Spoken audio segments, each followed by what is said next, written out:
on I-24 News. I'm Liv Grover, happy to be here. Today on our program, we'll talk to an Israeli artist presenting her first solo exhibition. A music producer wants you to listen to current sounds from Africa. And we'll hear about some new releases in world music.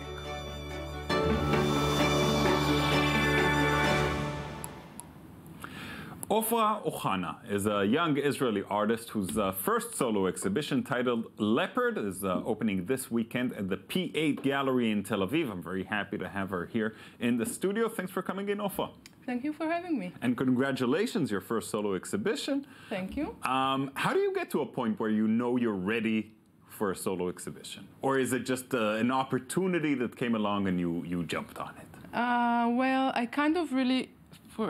First, I really wanted it because I felt I needed something to make me have like a real, to make me do something that is more concentrated to a certain point where I exhibit my my things. And it started... And not just take part in group exhibitions like you have in the past.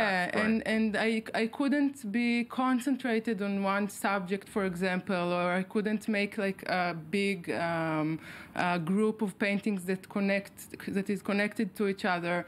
And I really wanted it. And then I joined the cooperative gallery P8. P8, and then when I joined them, we set a date for a solo show, and since then I knew I would have a solo show in 1.5 years. And you've been working towards it. Yes. Okay. So I've been working for almost 1 year for this solo show. And it shows. It shows. You can see that you have, in fact, worked on it and not just sat around, did nothing. What did you? Now that you were giving the opportunity to present several works on several subjects. What did you choose to focus on? This guy. Yes. So this guy is my partner, and I think I can divide it for two subjects, maybe, if I explain it. And what gets everything together is the fact that I dealt with things that are close to me, that I care about. Okay. And one of the things are really my partner that I made two kind of portraits of him. And for a long time I wanted to do it, so it was really nice to me to do it. And the other subject is connected to my origins, to the fact that I'm a Mizrahi Jew. I don't know how to translate Mizrahi it better Jew? to English. And at the end, the two combined together, and I think it had. It came out really well together, but I didn't know it would. So now the issue of Mizrahi identity is a hot topic nowadays in Israel, and pretty much always has been in the last at least few decades. What do you think about the current discourse on the issue? Well, for first, I feel I'm a part of it. That's for first, and I think I'm influenced by it, and I think that's one of the reasons why I did that. I'm not sure that I have a political view about it. That I have some kind of critic that is very. You don't have a clear agenda that I can tell, or do you? You know, I don't want to occupy. I don't like to at least in my art, to talk about a clear agenda. Okay. It's not the thing. The you thing is more hinted. You're hinting at it more. I hint it, and I think art generally hint things. It doesn't like does this fist and.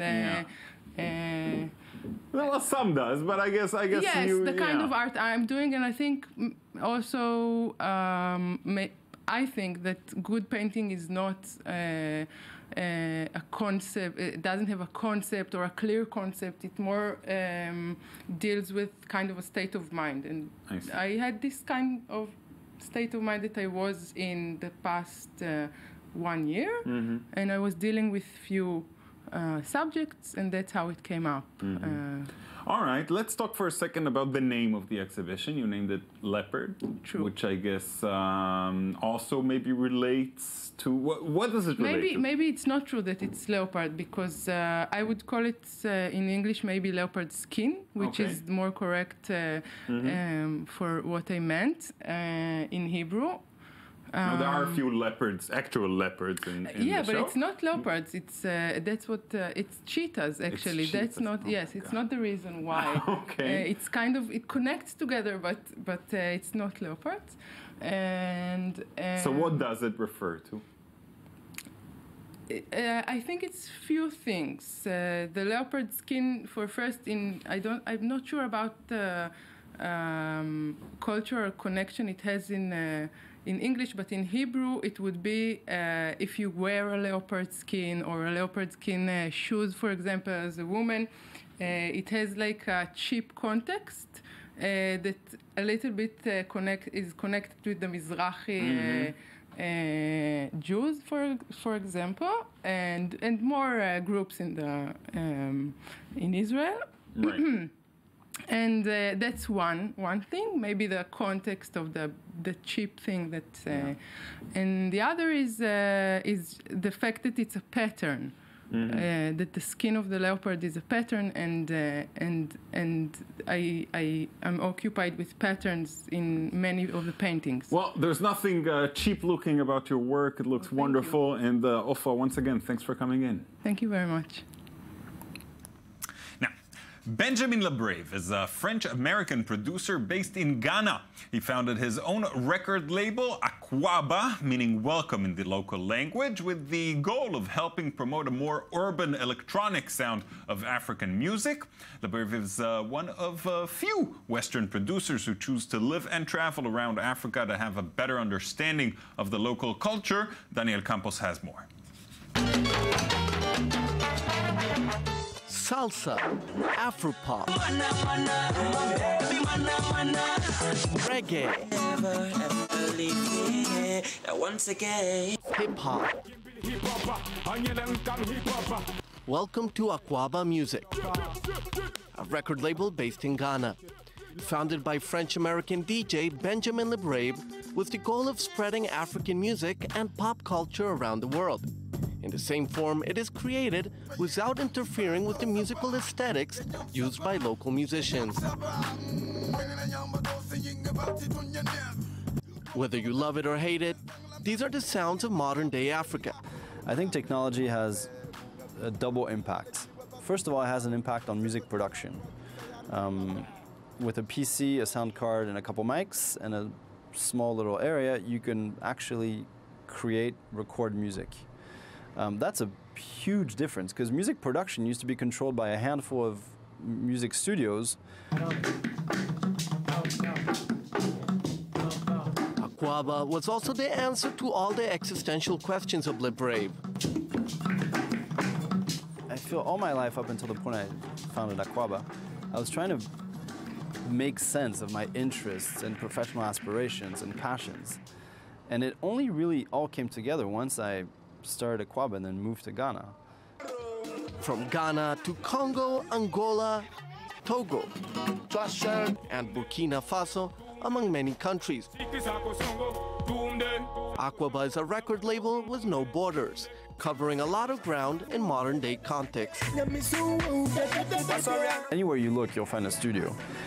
For better or for worse, but I think there is something great about this democratization of access to music creation.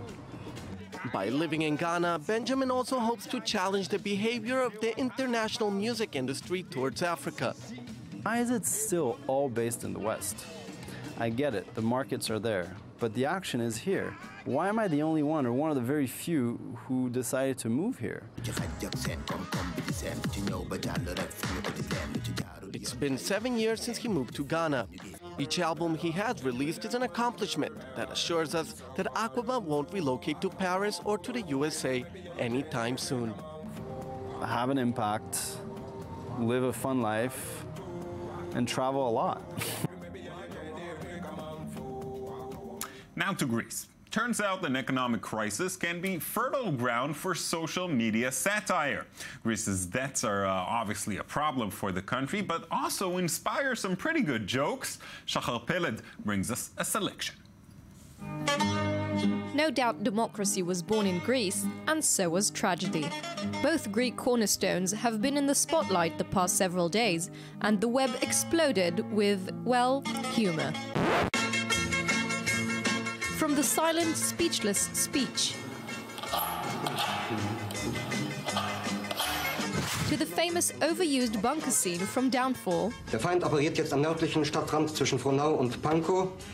Und im Osten ist der Feind bis zur Linie Lichtenberg-Marsdorf-Karlshorst gelangt. And of course, the unavoidable rap battles. Je bent dus gewoon op zijn Grieks aan het naaien. Je wilt je geld terug, dat zal moeilijk lukken. Van een kale kip is het onmogelijk. Famous movie posters were altered to express the desperate situation on a lighter note. Greece is the word turned into Greece is the worst, starring record unemployment and featuring the songs Euro the One I Don't Want and No Longer Hopelessly Devoted to EU. 50 Shades of Greece joined in, as did The End of Austerity, starring Varoufakis and Merkel. Others suggested new ways to use Greek ATMs and adding the banks to the impressive variety of Greek ruins. Ahead of the referendum, the Vocal No campaign flooded social media, including the Conservatives' Guide to the Greek Referendum. With your left hand, cover up the neo-communist propaganda. Whatever the consequences the Greek crisis will have, one thing is certain. As the cash flow appears to be drying up, creativity definitely isn't. At least that. In a moment, we'll check out some new world music releases, but first, here's our cultural recommendation for today.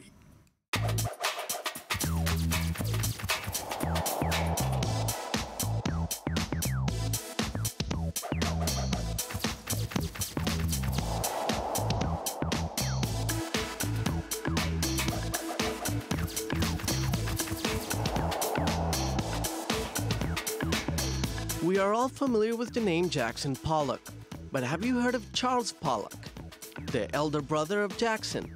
The Peggy Guggenheim Collection is now presenting a full retrospective dedicated to Charles Pollock, who passed away in 1988. The display presents artwork from his entire career, including paintings, sketches, and also documents showing the relationship between Charles and Jackson. Most of the material being exhibited is being loaned by the Charles Pollock Archive in Paris. His work is diverse: abstract paintings, landscapes, the Great Depression, and illustrations to strange country ballads. Daniel Campos is already sitting in the studio to take us on a musical journey around the world. Hello, Dad. Yeah, indeed. Not around the world. We're actually going to focus Visit on the neighborhood. East Africa and a bit of North Africa. 2 new albums. Let's start out with one from Senegal, Sekou Keita, a master of the kora. Kora is basically the African harp. That's the way people call it. It has 22 strings, and it gives this very elegant, beautiful sound. Usually when you think about African music, you're thinking about the drums or...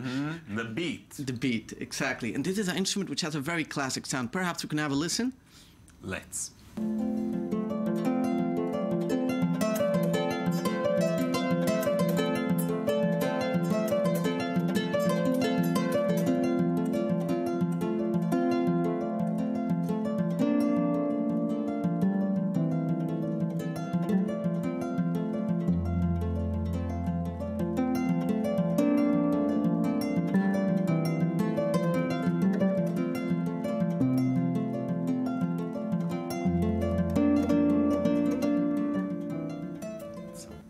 Sound. You want to play that for your children, right? I want to play that for myself and tuck myself in. So he's doing it with one hand, he does the bass, and with the other, the melody. Exquisite music. He's from Casamance, southern Senegal. He lives in Nottingham in the UK, and he's very successful. He's doing great. And this album, 22 Strings, is highly recommended. Very Beautiful exquisite. Stuff. What else? Soad Masi, rebellious singer. She left Algiers back in the days of the Civil War because she was threatened to death. Years later, she's been living in France, going back to Algiers as well, and she now releases an album in tribute to the poets of the Arab Muslim Andalus. Let's hear it. بدت الغابات الجلمة النواجية فيا حاجة لي مهمة إذا جئتكم بالليل ما أدري ما هي فيا ليلى كم من حاجة لي مهمة إذا جئتكم بالليل ما أدري. Still very much connected to her home country. Absolutely, a bit of bossa nova, again in Arabic, it's specifically this song. And like I said, it's a tribute to Arab Andalusian poets. Beautiful stuff as always. Thanks so much, Daniel. Thank you, Odette. We're done for today, but we'll be here again tomorrow. You're welcome to join us, of course, as always. See you then.